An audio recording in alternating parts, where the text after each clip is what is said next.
Hello everyone, and welcome to today's PhUSE webinar Wednesday session. My name is Sascha Aveler, and I'm the PhUSE Communications Director.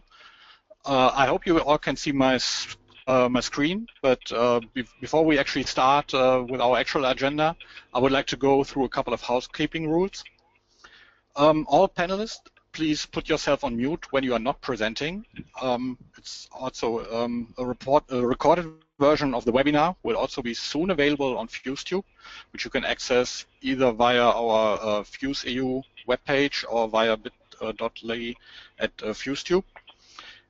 Please note that there is also an option to just subscribe to our YouTube channel to get regular updates, and also all presentations will be made available via the PhUSE website. Of course, we would like to, we would love to hear or read from you. So during the webinars, all attendees are on mute. So please put your questions for the Q&A session in the chat window during the webinar. We will take a look at that and answer all the questions at the end of the session. And all slides will again be available after the webinar. There is a poll which will open after the last presentation, and we will ask you to indicate your preference to participate in one of the working groups. We also have some important PhUSE dates to announce. So our PhUSE Computational Science Symposium will just start in about 3 weeks, and this will take place in Silver Spring in Maryland. We have an upcoming PhUSE single day event just next week in San Diego. And it's important to mention that the PhUSE annual conference will open the call for paper March 1st. So please, if you want to have more details, please check our PhUSE website for more details. So without further ado, I will now introduce you to our exciting agenda for our Future Forum webinar. Stephen Bamford will start with an introduction of the Future Forum, and then we will go through the individual working groups. We will start with the Analytics Working Group, presented by Friedhelm Hornig from Scytl. We will then pass over to the Interoperability Working Group, which will be presented by Darren Wesson from Novartis. We also have a working group about technology, which will be presented by John Leville from DWise. There is another working group about people, which will be introduced by Beate Hinsch from Marcovion. And last but not least, we have a working group about processes, which will be presented by Kevin Kane from Faster. Okay, I now would like to introduce you, I would hand over to Stephen Bamford. And while I'm doing that, I would like to introduce you to Stephen. Stephen is the Director of Biometric Solution at B&D Life Science. Stephen also founded PhUSE more than 11 years ago, and he is a member of the PhUSE board as the EU Events Director. And Stephen will introduce you to the Future Forum. Stephen, stage is yours. Thank you very much, Sascha. Hello everyone, and thank you for joining today. Last March, as part of a strategic review, the PhUSE board concluded that we should set up a project to look at the future of the industry. This, we felt, would be in the best interest of PhUSE members and companies around the world.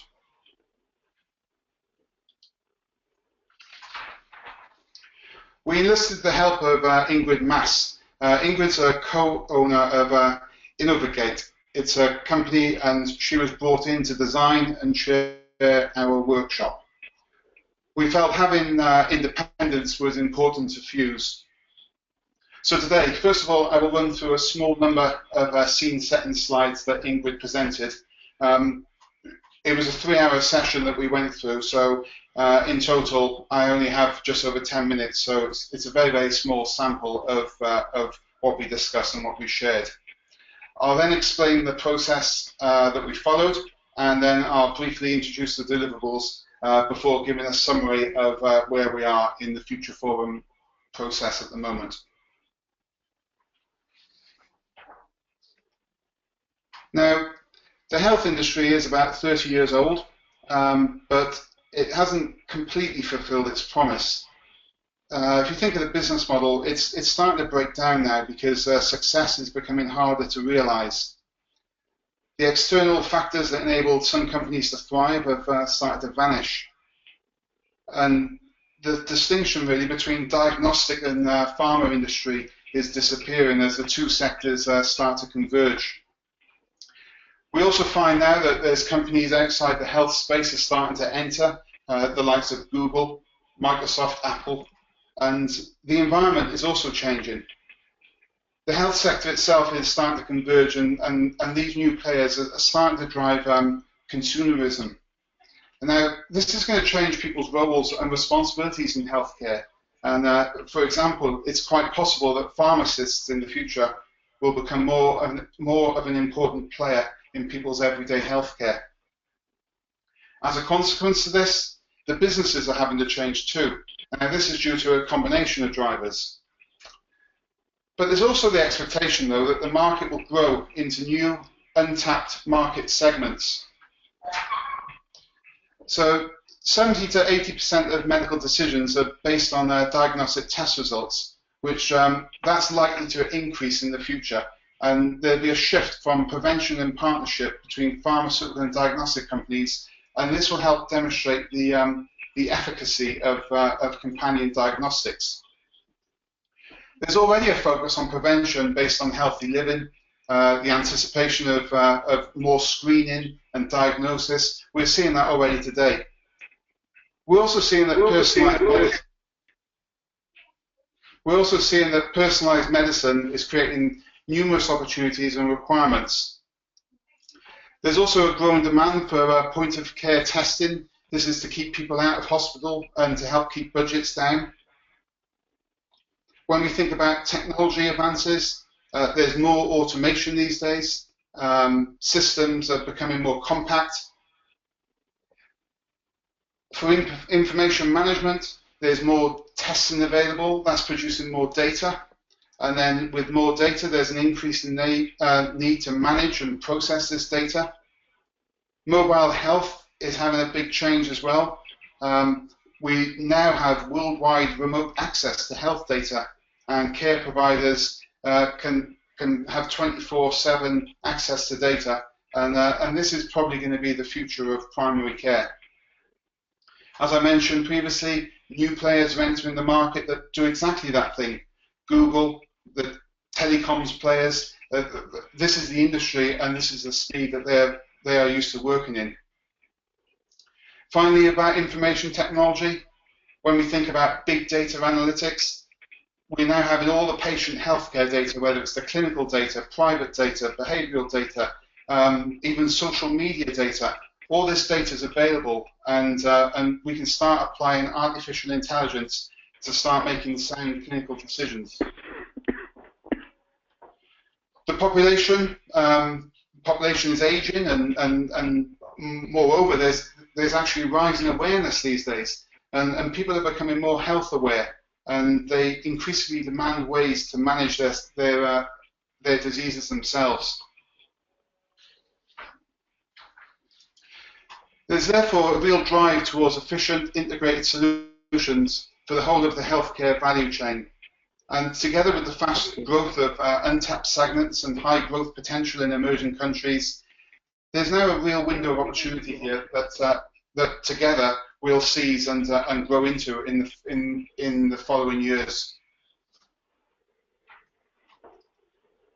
At the midpoint of 2015, when we held the Future Forum, the pharma and biotech industry looked to be in very good shape.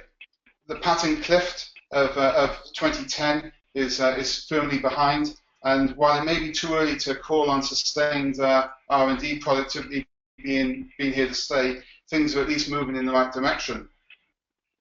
However, there are clouds on what looks to be a sunny horizon, and they would be global pricing and market access. Now, with many predicting that for the first time the industry could produce a series of real cures but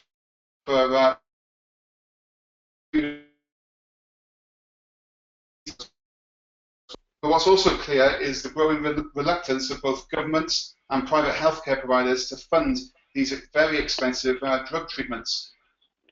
In the middle of last year, there was recent pressure from health insurers in America there's both Glaxo and Sanofi with diabetes and respiratory drugs have been hit with reimbursement hits.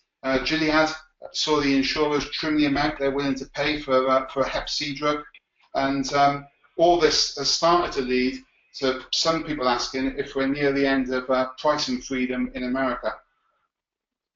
If the industry is to keep up with the impressive growth it's experienced over the last couple of years, and it's predicted to continue to have in the coming years, it will either have to accept lower prices for products, or it will have to persuade those who hold the purse strings that diseases and its products are real game changers and the benefits outweigh the cost of any disease.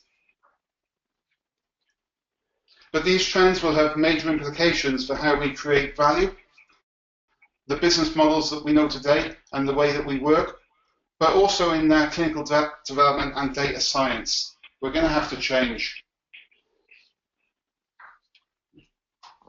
So reflecting on what you've seen so far, multiple forces point to a more consumer-focused healthcare future, with major changes in the financing and delivery of healthcare. Now, this slide here, you can see how, for example, the payment line, how we're moving from a volume-based model to one based on performance or value, and how the providers are moving from a hospital-based healthcare system to one of home and outpatient. So there are changes afoot across the whole industry. The main aim of the PhUSE Future Forward meeting was to rethink today's model so that data scientists, biometricians, and data managers will be ready for the future. Through the facilitation, Ingrid took us on a journey to where healthcare will be, or might be, in 2025. Will this be a world based around actionable data, outcomes data, and where companies are incentivized to both prevent and cure disease? The future health ecosystem will be focused on the individual. That is clear. But it's going to all be about the consumer, really, and the environment is changing due to 5 major driving forces that can be coined megatrends. The future health ecosystem is going to be evidence-based and outcomes-driven. There's going to be integration of currently dispersed data sources that will provide unique insights into undiscovered health issues and provide new product and service opportunities. Aligning strategic agendas between ecosystem stakeholders with different stakeholders will become key for success. And as I mentioned previously, consumer engagement, change in behavior, and things like that will move healthcare towards prevention. Now, these four together, it's implied that the center of gravity of the health ecosystem will be the individual patient and will no longer be the doctor or the hospital.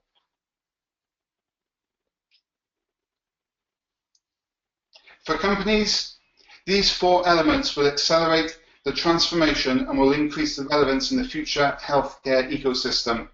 And this will result in improved patient care and outcomes.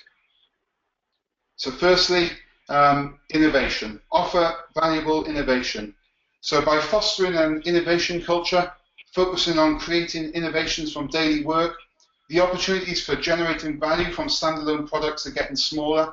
Therefore, diagnostic companies will have to switch from selling tests to selling prevention and managing outcome. Number 2, leveraging technologies. Technologies are going to blur the boundary between medicine and consumer markets, like wearables and disposable diagnostic machines, and then IT, like big data platforms and analyzing data with building integrated environments. All these things will be happening. For this, new experiences should be developed. For example, data mining or semantic approaches. We're starting to see that already with the CDIS Share platform, for example. With respect to number 3, set up partnerships. I think companies are going to have to stop doing everything by themselves and start collaborating across the development process and outside company boundaries.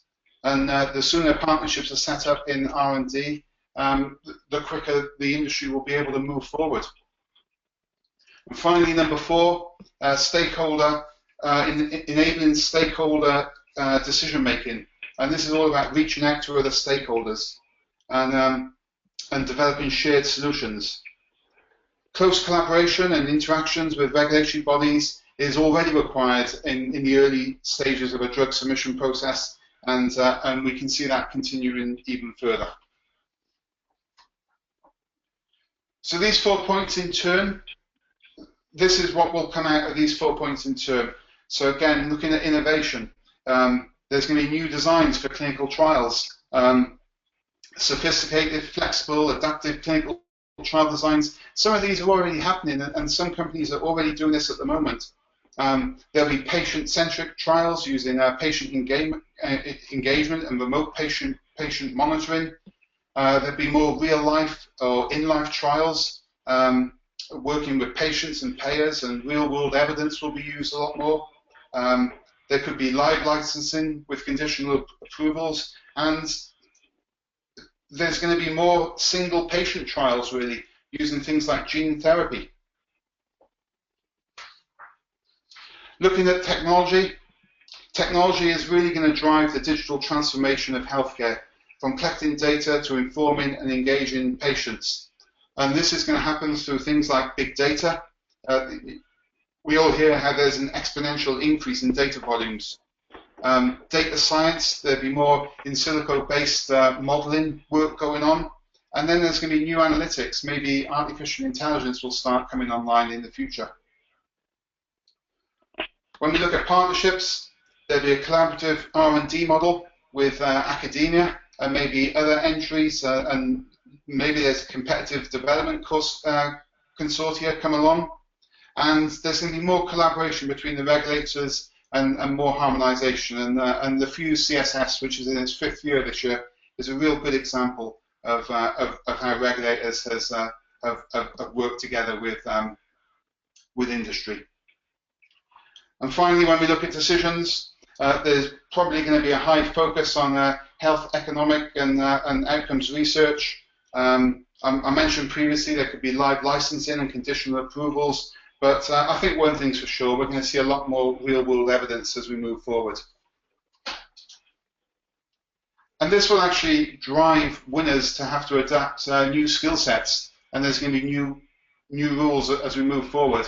And for innovation, people are going to have to, or companies will have to produce better drugs at lower costs using technology. There's going to be bigger data repositories, and real-world evidence will come into play a lot more.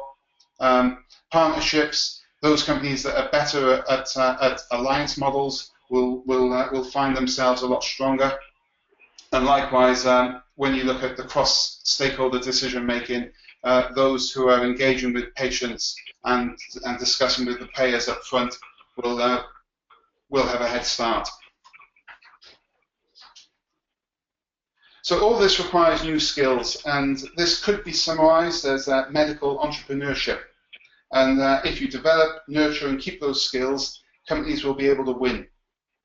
So these companies will get better connection in use of diagnostics and with healthcare providers, and over time, these will be able to run effective alliance models. But what does it mean to people on the call today personally? Well, as individuals, as being part of a large enterprise, we can contribute through innovation and creativity and collaborations. And together and independently, we will acquire and develop the talent to cultivate and build a strong organization that will have these set of competencies that will navigate the future healthcare landscape. So going back now to August, 26th of August, we met in London. There's a group of 20 people. They were from pharma, biotechs, CROs, independent people from global companies, people from local companies, and 3 people here were actually in the first ever PhUSE meeting 12 years ago. The day was driven through the following model. We identified key drivers to shape the future, and then through discussion, we prioritized some key themes. These then formed working groups, and these working groups were then tasked with setting the future framework for the project. We then created project charters, and these will be shared later in today's webinar. And this is where we ended up. Data, analytics, interoperability, technology, processes, and people. Now, you're going to hear very shortly from each of the working groups in turn, but to frame the process we went through, I'll just say one sentence about each of these six. Now, the first one, data. We did feel that data actually falls into almost all of the other topics, so we didn't take that forward as an individual working group. But I guess what I'll just say about data is that this could include a greater move to evidence-based medicine and outcomes-based evaluations, and it's going to move us to a continuous process of data gathering across all of clinical development. We all know that with analytics, the true value of data depends on the insights that one can extract from applying powerful data analytics, and clinical research will move beyond the lab and through various testing as the silico model testing. Human trials will move to be later in the development process, but then they will have a higher chance of being right the first time. When we look at interoperability, aggregated data can lead us to tremendous insights in health and disease. We're going to need robust platforms to cope with the vast amount of data from research, clinical trials, and healthcare. New technologies will shift the agenda from treatment to prevention and to the cure of disease. The real game changer here will be the ease of data collection through new technologies such as sensors and wearables. We'll need to adapt our processes as well. The design of clinical trials will need to change significantly too. We're already seeing some conditional approvals, and there's likely to be an extension on the number of real-life trials that are needed in the next 10 to 15 years. And last but by no means least, people. Working in this new environment will require a whole set of different skills. Companies need to decide on what company they want to be and align their business model appropriately. They then need to ensure they've got the right skills and the right culture to be the company that they strive to be. For example, 3 to 4 years ago, data transparency and de-identification of data was a little-known skill within our industry. That's changing and continues to change almost monthly.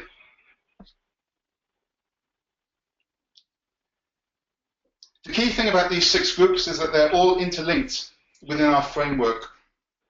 These future strategic initiative frameworks for PhUSE, they're going to enable adaptability and flexibility that will bring more value to our industry. This graphic on the screen now shows that, number one, you've got the data and the interoperability of the data will bring together the standardization, and then together that data will move into the data connect, part 2. This is where the analytics and the technology will make things possible. But that's all great, but without number 3, which is the process and the people, you and companies will not be able to actually achieve anything out of part 1 and part 2. So as Sasha mentioned, after the webinar, we're actually going to launch 2, well, an absolute maximum of 3, but hopefully 2 of these working group topics into new working groups. The others, they're going to be placed on hold for the time being. The decision will be taken by people on the webinar today, by the Future Forum members, and also by the PhUSE board. The Future Forum meetings from the Future Forum members from the meeting last year, they're going to be invited to join a Future Forum steering board group that will provide oversight, guidance, and insight to the working groups. And depending on progress, there may be another Future Forum meeting towards September and October to review the output. But following today, we are actually seeking volunteers really to be in these new working groups as both leaders and team members when these 2 initiatives get chosen. And we'll come back to this later on. But for me, that's it. I've probably overrun. So I'm going to hand over to Friedhelm now, who's going to go into the analytics group. Thank you for listening. Yeah, thank you, Stephen. For as I said in the beginning, please post your questions to the chat window. We will now pass over to Friedhelm Hornig. Friedhelm Hornig is the Executive Director for Biostatistics and Data Management at Data Management Operations at Cytel. Friedhelm is a statistician by training and has spent most of his working life at Novartis in Basel, where he mostly managed global groups of statisticians, statistical programmers, and data managers. He's at Cytel now for about 6 months and leads the proposals group and is also heavily involved in various statistical projects. Friedhelm, up to you. Thank you, Sasha. I hope you can hear me. I'm speaking here on behalf of the Analytics Working Group.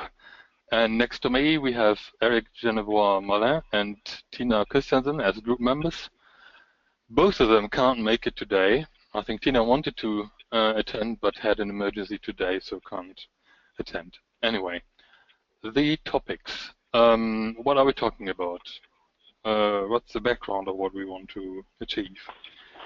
I'm in this business for 25 years, and I've seen a lot of changes over the years in our industry, in the piece of that industry I'm working on.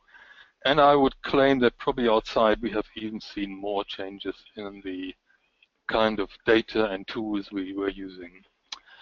And so we want kind of to open the horizon of the PhUSE membership to new developments and want to give you kind of access to what's going on in this world.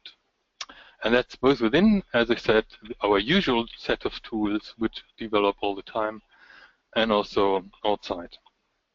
We have a list of examples listed here, which of course by no means is complete at all. It just gives you a flavor of what we could look at. You know, what has changed is that people look at real-time analytics these days. It's gone are the days when you can, you know, go back to your office and come back with results in a week.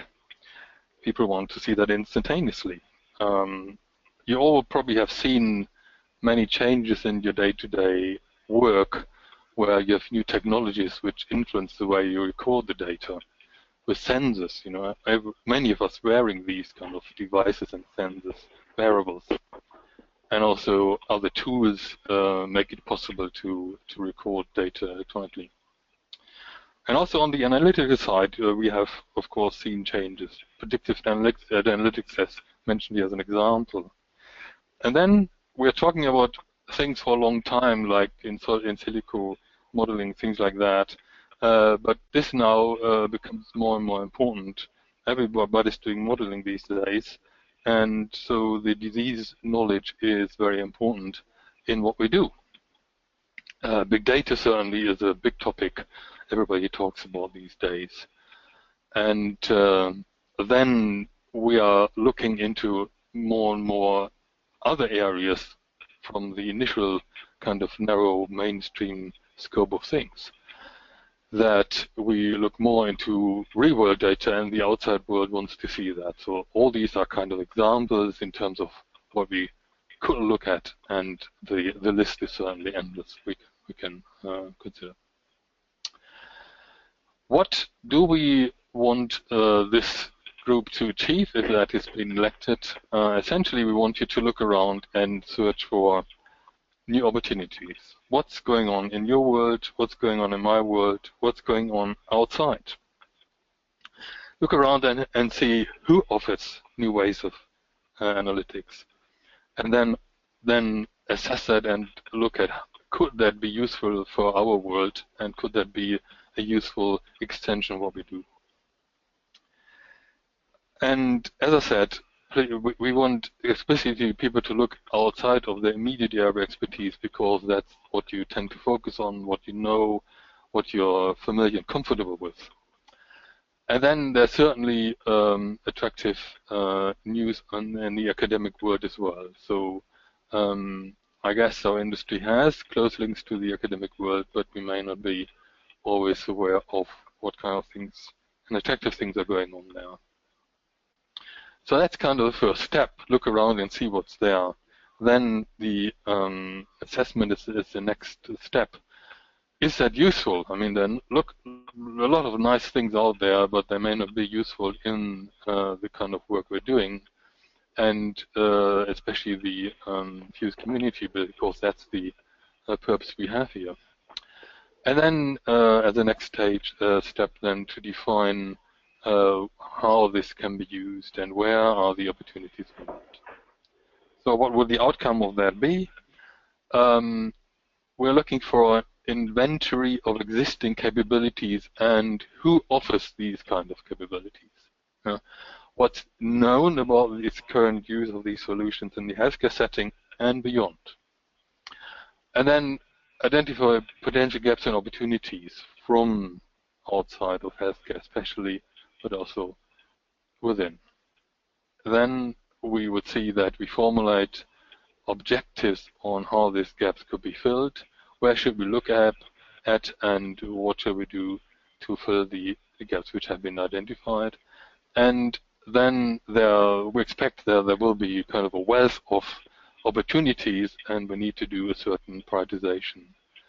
So what are the important things to look at which are useful for the majority of our members? And we would do that with a look at a time horizon of the next 10 years, so to say. So what is a dream and maybe realistic in 20 years is probably not our thing, and also which is kind of things which are already behind us we don't want to look at again, but what are real opportunities in the scope of the next 10 years.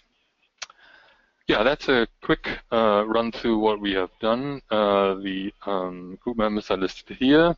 If you have questions or suggestions, you can contact any of us. And that already closes my session, completes my session, and I think I can hand over to Darren. Right. Darren. And while you're doing that, Friedhelm, thank you for the introduction of the analytics working group. I would now like to introduce you to Darren Weston from Novartis. Darren is Vice President, Global Head of Data Sciences for Novartis. He brings energy and a track record of establishing high-performance organizations in the data science field. And Darren will now introduce you to the Interoperability Working Group. Darren? Hello, everyone. Yes, okay. Apologies, my phone's going off there. Okay, so yeah, I've got the pleasure of discussing the interoperability work stream. John, Benedict, James, and myself. James is actually on the line. He's going to chip in with any additional insights and certainly help with the Q&A later on in the session. So I'm saying testing now, see if it works. It does. Yes, we can hear you. Perfect. Okay, so interoperability. So just coming back to the background and touching on a few of the points that Stephen made. So when we came together and discussed what does 2025 look like, you're always running this risk of coming up with some embarrassing prophecy of the future that when we get to 2025, we look back and laugh at the predictions that we made.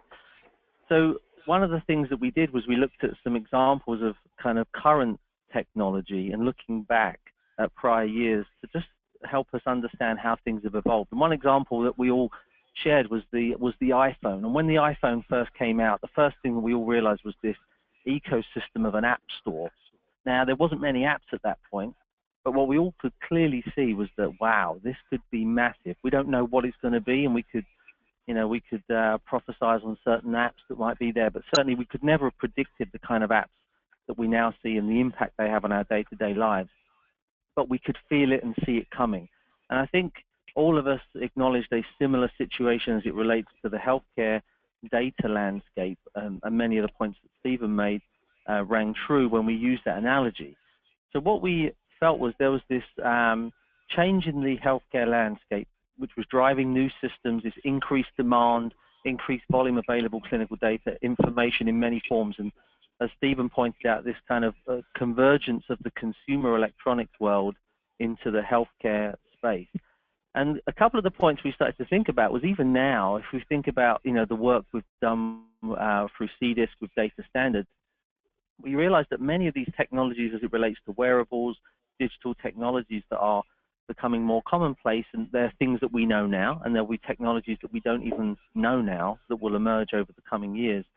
But really, they're much more uncontrolled. Those data sources are not so controlled, and the process of interoperable data and the process of transferring that information between systems just on that specific topic is something that we're not massively well positioned to address. Now, there are companies coming into this space offering point solutions, and this space is evolving, but as it relates to the clinical trial space, as it relates to the post-approval space, the GMA space, we realize that this whole area has got so much evolution. So that was one kind of big topic we discussed, and we'll come into the next slide on scope and we'll cover a bit more detail there.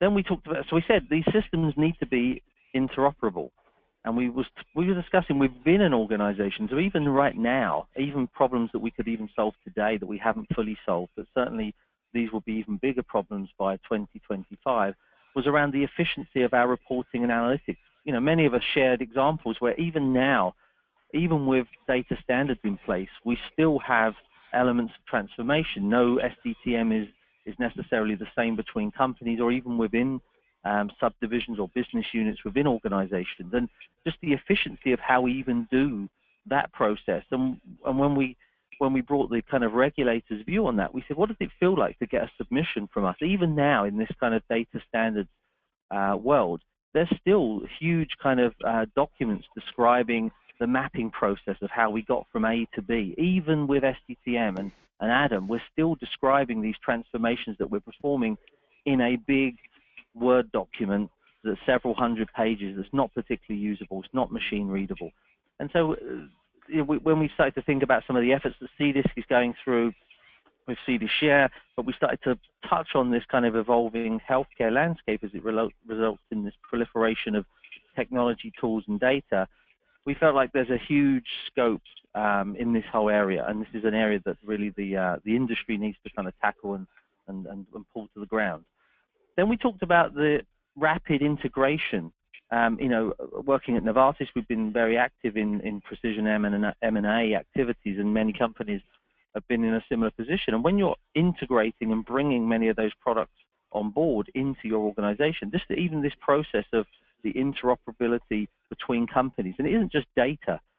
John on our panel was bringing up a really good point around just the interoperability of information and knowledge, our protocols, our clinical development plans, our tox work, our whatever it is. There's so much information that isn't machine readable currently and isn't really set up for success for the future. When we think about the challenges that Stephen outlined earlier, it's very clear that the interoperability of information, data, etc., is going to need to rapidly improve, and it's certainly an area of huge opportunity. And then outside the organization, as I touched on earlier, regulatory requirements, certainly focusing on what we submit and trying to create greater transparency on how we came to the targets that we came to, how data was integrated.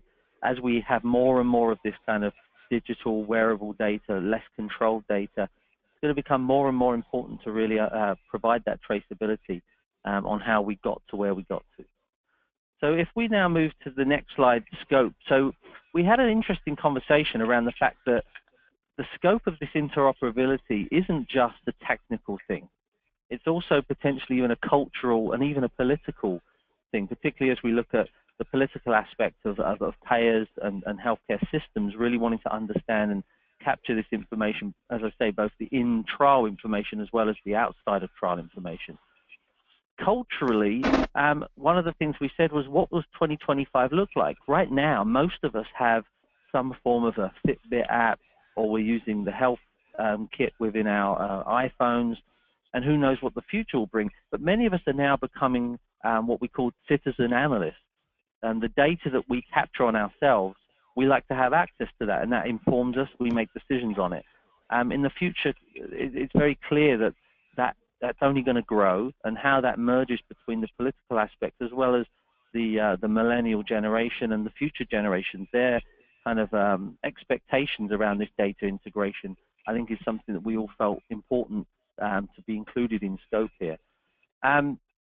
So in terms of the overall scope, we really spoke about, you know, simplistically this action of two or more systems, including software, to exchange information and subsequently make use of that information. And that was very broad, but we felt that we needed to be broad to capture all of the potential.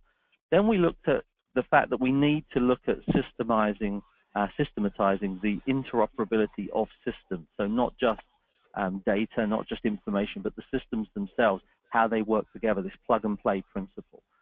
And then the third bucket, which sparked a lot of debate, was this concept of right now, many of us, and whilst there's been some advancements, many of us are still going through a process of a manual code-based transformation process. And whilst there's lots of tools out there that are helping to provide an easier drag and drop efficient way of managing many of those transformations, they're certainly not lean, and they're certainly not scalable or industrial strength. And so one of the conversations we had was that by 2025, it feels to us that there would be a much greater need for a semantic industrial strength transformation process or engine that will be able to understand and describe and make meaning from data sources and determine the best path of transformation to any future system. And that more and more that type of semantic transformation process is going to become key.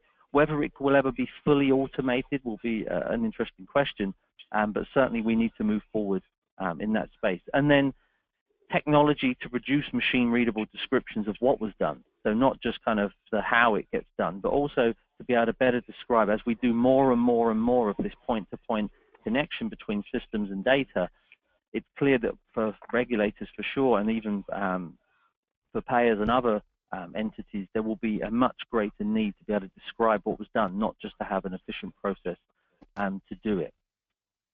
So in terms of deliverables, we felt that we really, so we need to establish this committee with a purpose to govern the activities of PhUSE around this topic. We would engage with professional working groups who have an interest, a general interest in operability, and I think there's some obvious candidates in that space.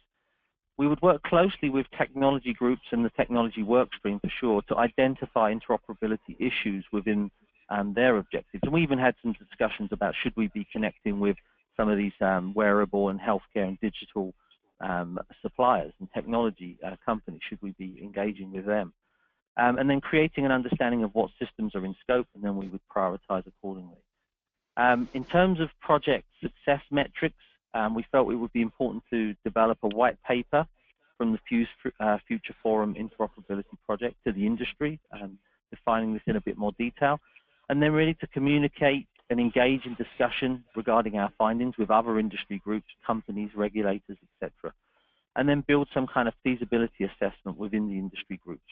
So I think, in summary, I think we felt that this was a huge area where we don't have the answers, and we're hoping that many of you guys within the PhUSE organization have partial answers or questions that at least can help us move towards the answers, and by working together as a kind of collaborative group, we can certainly move this project forward. So the points of contact, as I mentioned earlier, John, Benedict, James, and myself were part of the work stream that pushed this forward. So at this point, I'll kind of pause. I don't know, James, if you have any additional points that you'd like to make. You covered it all, Darren. I think I have one aspect that we discussed at length in our meetings that the other listeners on the call might be thinking, is that we feel that we touch on all of the other working parties probably more than they touch on each other. And so with that interaction, we still felt it was important to call out this as a separate group. So we did consider whether this was just part of each of the other groups, but we feel quite strongly it's a separate function in its own right. And anyone that feels like that who wants to help us can jump on board. Yep, good point. Good point. Okay, so with that, who do I hand over to, Sasha? You will hand over to John DeVille. Thank you, James, and thank you, Darren, for this nice presentation. We will now hand over to John DeVille from DWise. John is the CEO of DWise, and he is a software architect and consultant with more than 2 decades of experience with SaaS and web technologies. He's a former member of SaaS Research and Development, and remains close to the developers of the DAS product line. At EYS, John leads an organization of consultants that specialize in informatics solutions for life science companies. John has a strong background in data warehousing, systems integration, and clinical data systems. So John will now introduce us to the working group about technology. John, stage is yours. Thank you, Sasha. The technology working group at the Future Forum was comprised of Jean-Marc Morin, John Hurst, and myself. And we've been working together on these slides to present to you this summary. So you're going to hear me talk about some themes here and some thoughts that really echo a lot of what Stephen and Darren have said so far. So, where do we start for considering the future of technology for clinical data science? Perhaps we start with an image like this for inspiration. Now, we all know that technology is changing and advancing at a rapid pace, and we can see this in our daily lives. And someone, there were several people at the Future Forum who had the Apple Watch. And this technology is entering and coming through these direct-to-consumer businesses, and also entering through early adopters, the individuals who tend to think about health proactively. They have a prevention and wellness mindset, which in turn serves to shape messages in the marketplace about the technology. I think it's also interesting to recognize that these devices make up part of a new concept called the Internet of Things. You may have heard this. It's a big buzzword that's flying around recently. For me, this just refers to the fact that the Internet itself is changing as a result of the myriad of devices that are connected to it and the data that they generate. The generation that is being born now will hardly know a web browser as the front door to the Internet. That's the way to think about the Internet of Things. And health apps and wearables are really a big part of that change that's going on. When you look at Apple Watch or the Fitbit, I think the question of the value of these devices naturally arises. You may look at them and say, oh, that's a toy. How does it really add value to my personal health equation? That question represents surely an endless stream of debate. But I think rather than engaging in that debate, it's important to recognize the enabling force of the Internet combined with analytics and how that is getting ready to take the air out of the debate. It's almost pointless to argue about it. You can pull a smartphone out of your pocket right now and instantly navigate to where you need to be. Google's creating a driverless car. The combination of your devices and what you're searching on the Internet and the analytics behind the scenes enables companies like Google to say, oh, you're driving here, and did you know that your favorite musical artist is in town doing a show tonight? Would you like to go? These are all realities today. And I think if we look at the backdrop of this, shiny object in front of us here and those trends that are going on in the power of analytics, we'll realize that it's just a matter of time before this shiny object becomes a real potent part of the equation for, true health value. It's also worth mentioning, as Darren, said in sort of different words, the Internet and our digital technology and our wearable health technology represents a powerful democratization of health information and hopefully also of health value. So just to drive the point home again, are these healthcare companies in front of us? They very well may be. Technology companies are entering the healthcare space and even our space of clinical data science. I don't have Google listed up here, but I'm aware that Google has put microprocessing technology into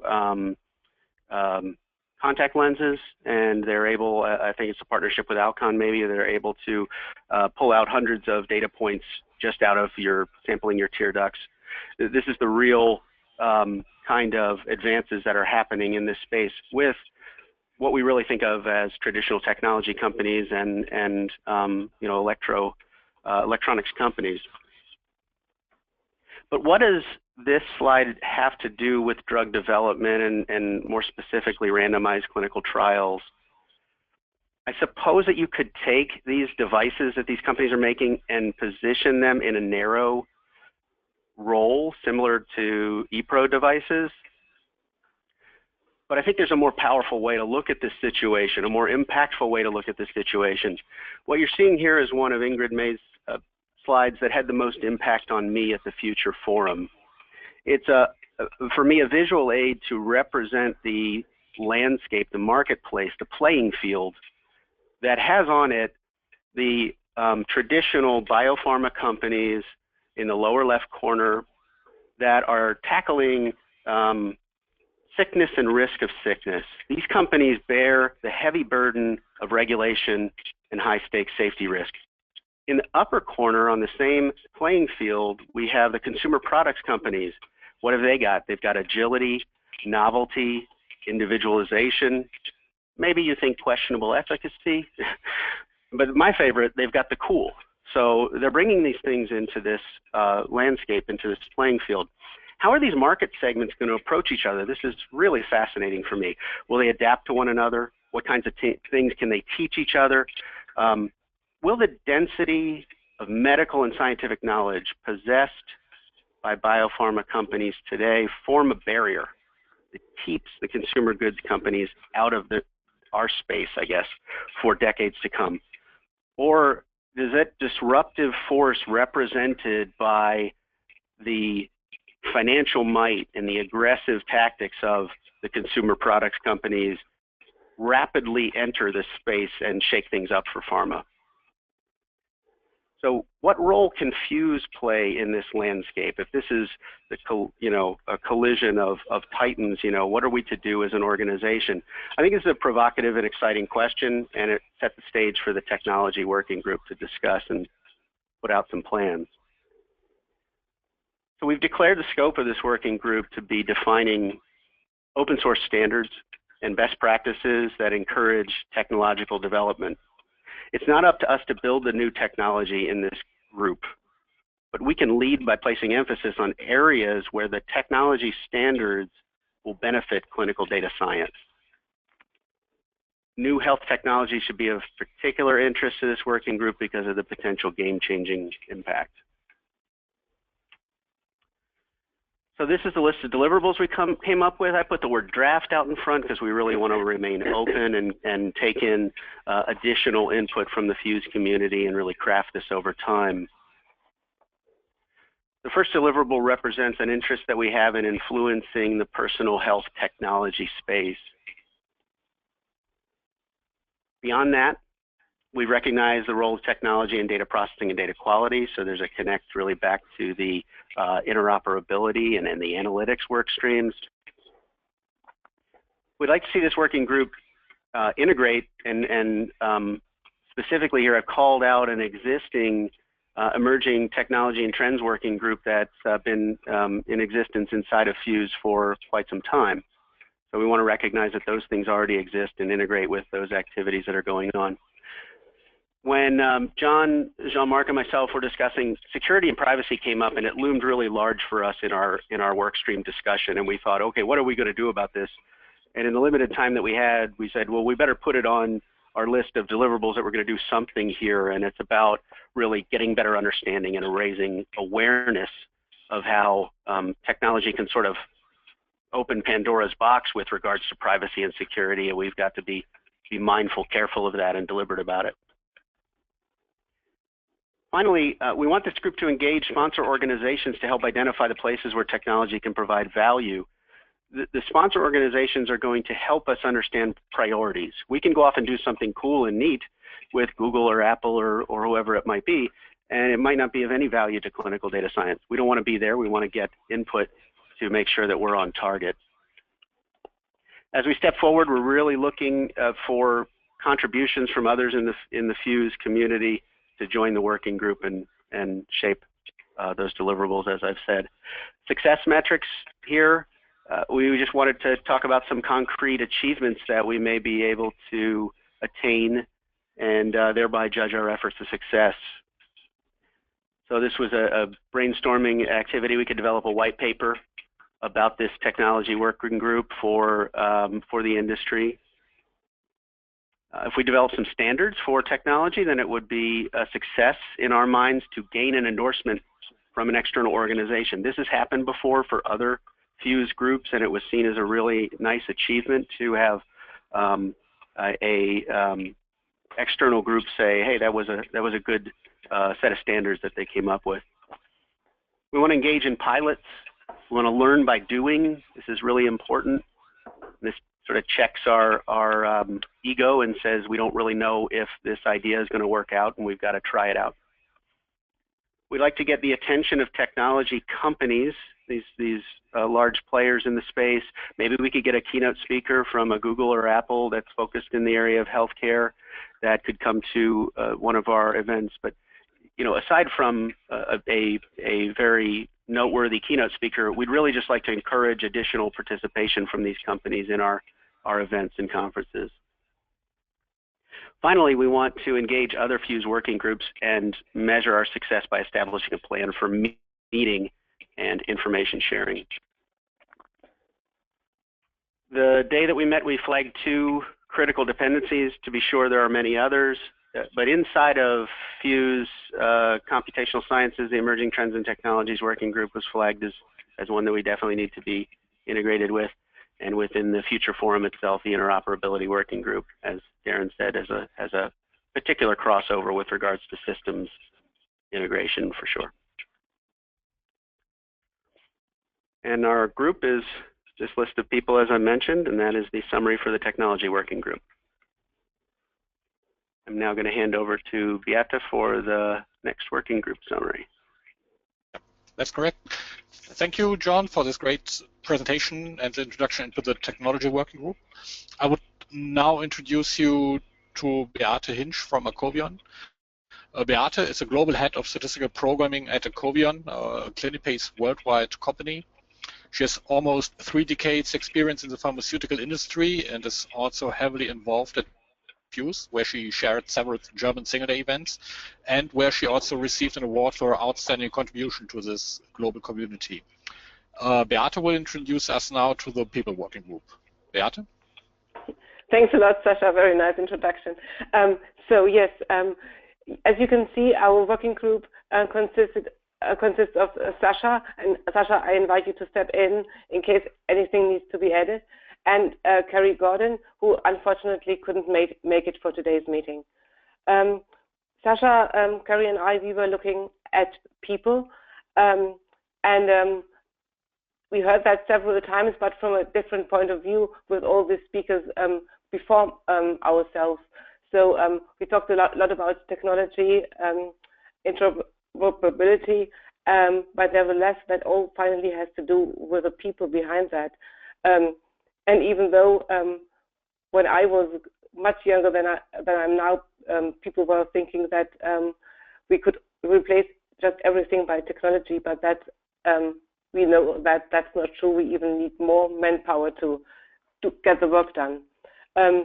So we did identify 2 areas that we looked at, and that were the people within the organization. So us, as we are together in the PhUSE community and working in the pharmaceutical industry or in the environment, and people outside our organizations. And I'll touch that in a minute a bit more. So people within our organizations, and I think Stephen and others mentioned that before, we continuously need to learn new things as the industry is evolving. That's to do with CDISC, with data transparency, with translational medicine, real-world data, and all these topics. So that's what we're experiencing, and we also don't know what we're going to need to expect in addition in the future. So that's what we find is really essential to our industry, and we then consequently also need to prepare the organization for the necessary changes that go along with all the new requirements. And outside our industry, and that was touched by Darren and John before, so we will have quite some new devices. We do have lots of more data available, but we also need to make use of it. And then, of course, it will not just be all the doctors and maybe the statisticians working with the data. So also the patients or just people like you and me, they will be keen to get access to the data and also understand and interpret the data. So that's what we identified as a big topic to our industry, to maybe work on a concept how patients could be trained to better understand the data in their indication, or personal data that they collect themselves on their wearable apps.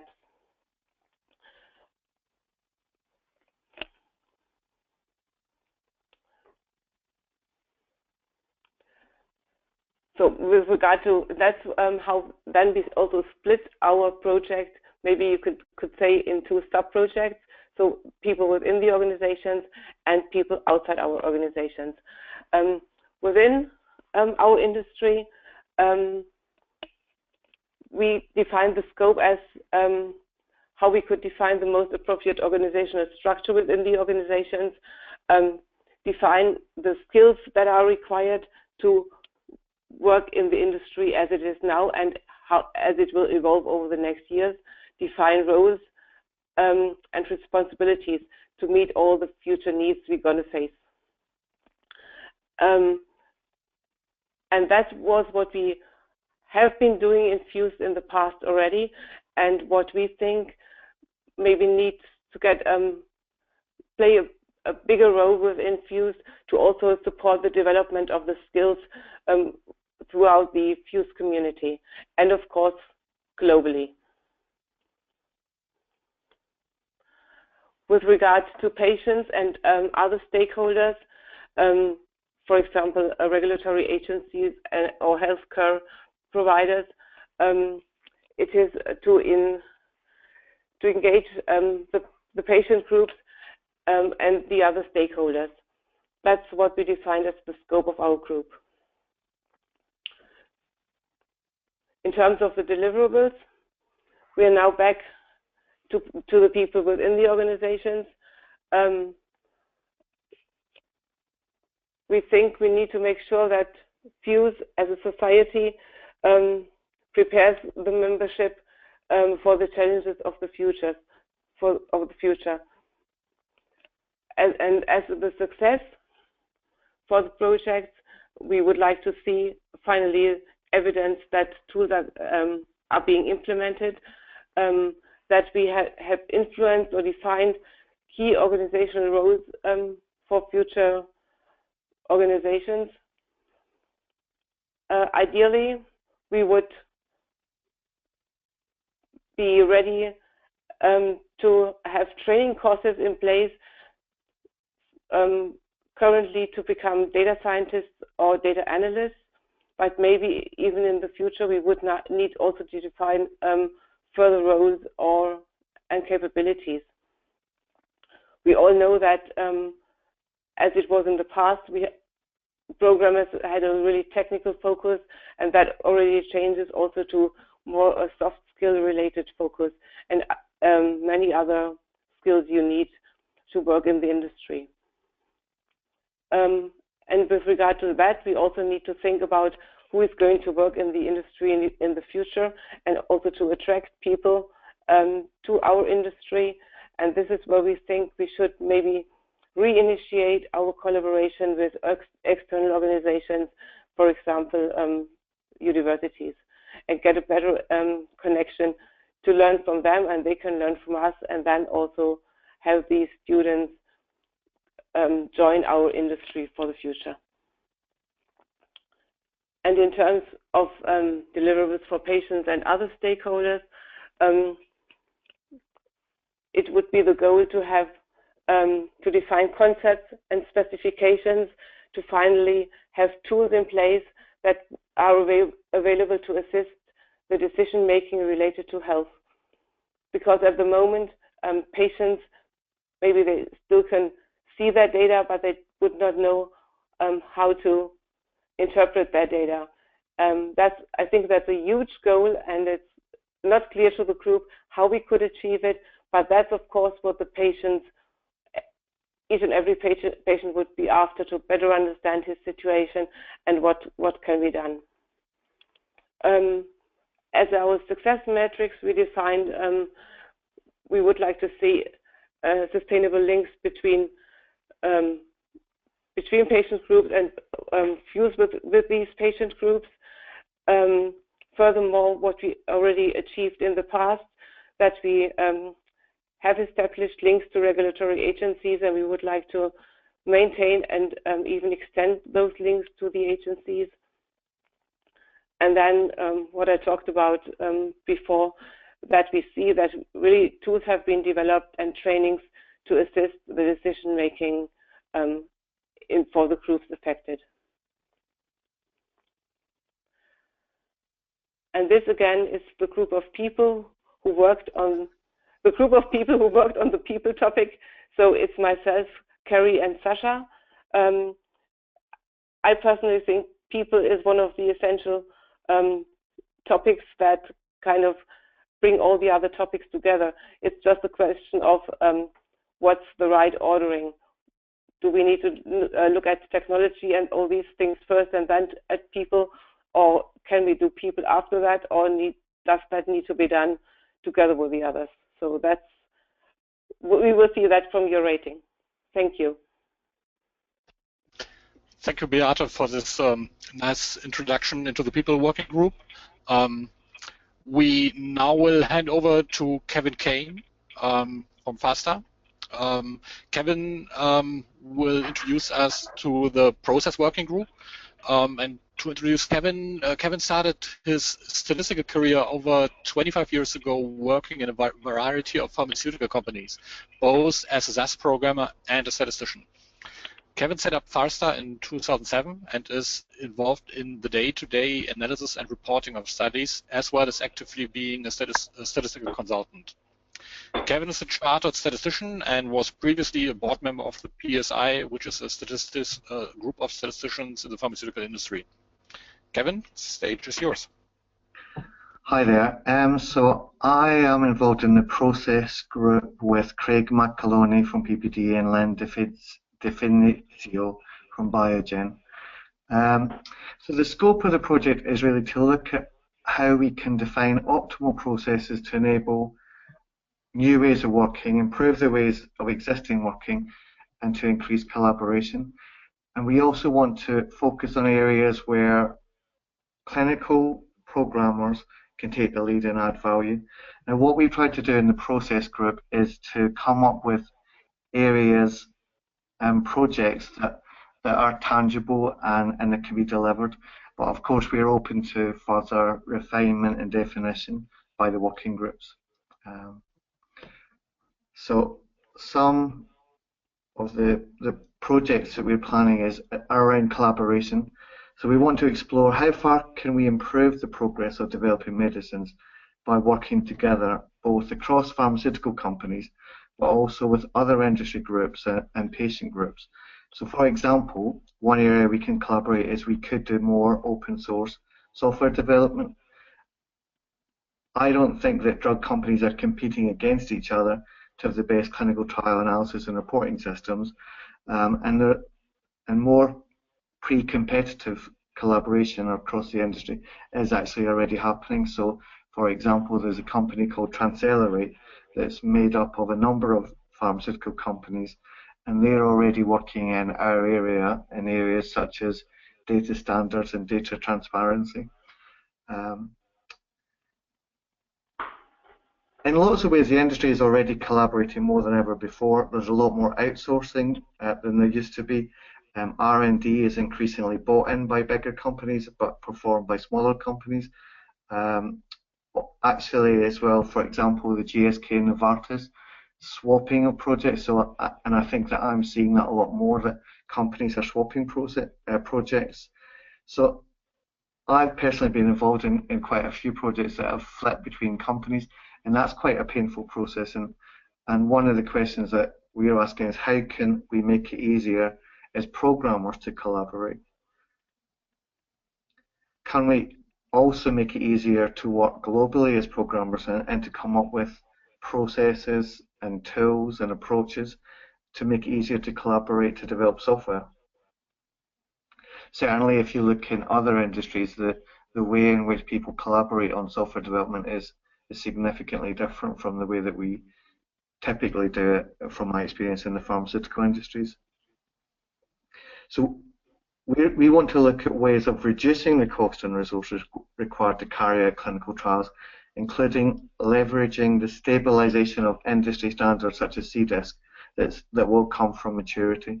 So we hope to facilitate more collaborations with academia, charities, other patient organizations. So some potential projects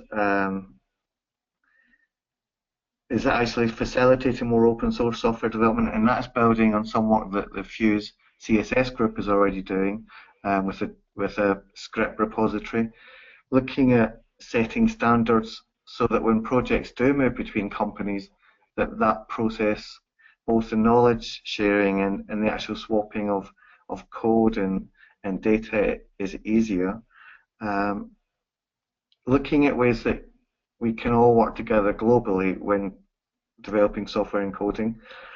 But also, another idea that we've got for a project is looking at whether data collection, so that the data that we receive out of databases, can be closer to industry standards, so that we get effectively SCTM format directly out of databases.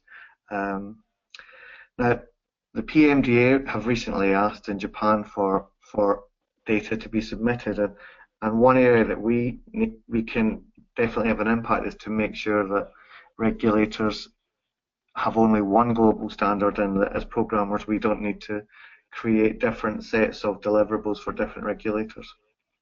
So collaboration, there's a whole set of potential projects around collaboration. So the next area that we are interested in the process is looking at new types of data and new types of studies. Now this is a huge area, and we're already over time, so I'm going to try and speed up a bit. But certainly new types of data, there's genetic data, proteomics data. Data in the human biome is becoming clearer that has an impact on health and treatment effects. Genetic sequencing is becoming clearer. There are companies that are aiming out there to get 100,000 whole genetic sequences of patients, and that data is incredibly useful for drug development potentially. There's much more recognition recently of the value of observational data in real life studies. So that's different types of studies again. And personalized medicine is something that I think most big pharma are focusing on, but actually working out what impact we can have there is quite difficult in terms of study design, data analysis, and all sorts of different areas. Now, a lot of people have mentioned already smartphones and devices. I've personally heard some amazing talks about iPhones being used in clinical studies.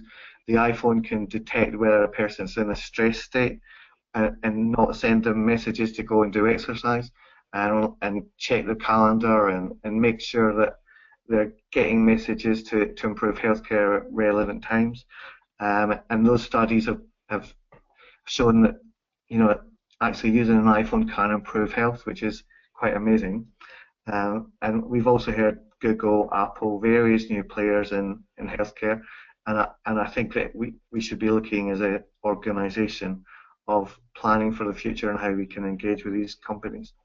So a couple of the projects here that we've suggested is to develop white papers, so how we can explore and support personalised medicine approaches better, and also how we can explore and support data from smart devices. For example, do we need a CDISC standard for health data from a smartphone? So the third area, and this is the last one, is around modelling and simulation. One of the factors that we thought that is changing potentially what you could do is data transparency, and there's effectively a huge source of data out there that we can potentially use, and potentially use that for drug development. So could we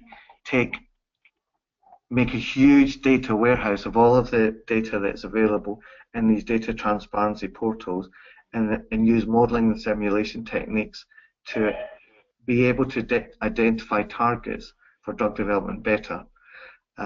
generally, you know, I hear about big data a lot. I'm still not really sure what it means, but I think that it would be interesting to explore techniques, systems, processes that are being used in big data and see if there's anything that would be relevant to our industry.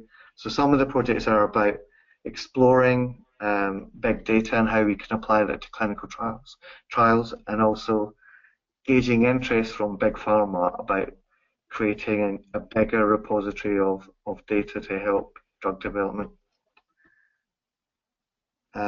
This is my last slide, basically the contact details for Craig, Glenn and myself. So thank you very much, and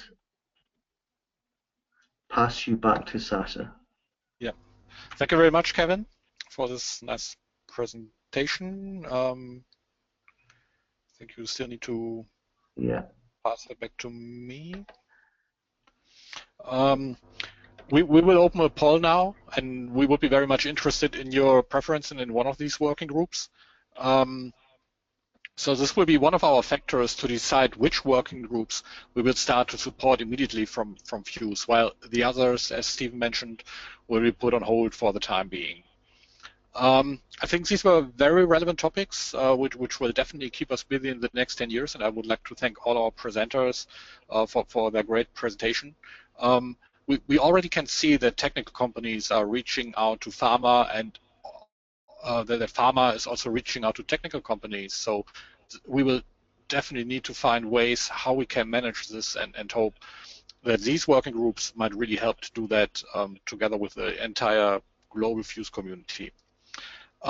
We received a couple of questions in our webinar, so one of the questions which I would like to direct to John Neville. There was a question: if we are thinking that drugs would be automatically dispensed through a wearable device for depression or for CNS drugs, and how could this technology help us or make our work more fun? John, do you have any thoughts on that question? That's a very good question. I don't recall us discussing that at the Future Forum, and I haven't really contemplated it because most of the technologies that we're seeing on the landscape immediately are about collecting data and for the purposes of better diagnostics. And we've seen some things under the category of fun. We've seen some things develop, such as video games or game apps that engage young people who have diabetes, let's say, and better monitoring their diet and their blood sugar. So these kinds of things that we've seen emerging that might show the way to the answer to the question there about how that all becomes more fun. I don't know if injecting somebody with insulin from a device would be fun, but I think that that's probably the next stage out, is to figure out how to help with delivery. I know that medication adherence is a huge problem in the healthcare space. This is really massive. There's a lot of companies out there tackling that, and that alone, right? So that brings into contrast that randomized clinical trial where you can sort of enforce adherence to some degree, in the real world situation where they're just out there taking the drug at their whim. So I don't know a good direct answer to the question, but I can see a few things on the horizon that might get us there. Okay, thank you, John. Let me just check if there are further questions. That is not the case. So in this case, I think we can conclude. I would thank all presenters here again for the great presentations. As said, we will publish the recording of this webinar on our webpage and also on PhUSE-Tube, and we will also publish the slides in a timely manner. We hope you all enjoyed our webinar Wednesday session, and we are looking forward to receive all of your feedback, and really would like to see you and engage here to actively participate in our working groups. Thanks again for all your participation, and have a nice rest of the day. Bye.